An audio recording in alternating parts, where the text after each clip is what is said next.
Hi all welcome back to my channel. మరో mini vlog. అత్తయ్య అయితే మార్నింగే రైస్ అయితే కుక్ చేసి వెళ్ళిపోయారు షాప్కి. నేనైతే లేచి ఇంకా పులిహోర అయితే చేశాను. ఈరోజు వంట పని లేదని చెప్పి కొంచెం లేట్గా అయితే లేచాను. పులిహోర అయితే కంప్లీట్ అయిపోయింది. గిన్నెలు అయితే వస్తే ఇంకా గిన్నెలు అయితే తోమేశాను. మా హస్బెండ్ ఈరోజు టైం అయిపోయిందిలే, బాక్స్లో పెట్టి ఈ బ్రేక్ఫాస్ట్ కంపెనీలో తింటా అన్నారు. పెరుగుతో అయితే తింటాము పులిహోర, టేస్ట్ బాగుంటుంది. మీరు ఎంతమంది ట్రై చేశారో కమెంట్ చేయండి. మా హస్బెండ్ అయితే డ్యూటీకి అయితే వెళ్ళిపోయారు. తర్వాత పిల్లలిద్దరు అయితే ఫ్రెష్ అయిపోయారు.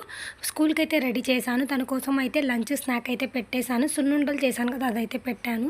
ఇంకా మా మావయ్య అయితే వచ్చారు. స్కూల్ దగ్గరికి అయితే వెళ్ళిపోయి దింపేసి వచ్చేసాము. ఇంటికి వచ్చిన తర్వాత ఉతకాల్సిన బట్టలు అయితే ఉతికేసి ఆరేసాను.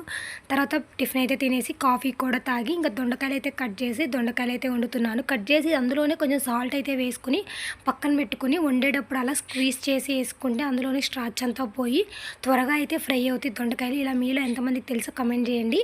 అలాగే ఇంకో స్టవ్ పైన అయితే రైస్ అయితే పెట్టేశాను. దొండకాయ అయితే రెడీ అయిపోయింది. నచ్చితే కనుక like, subscribe to my channel.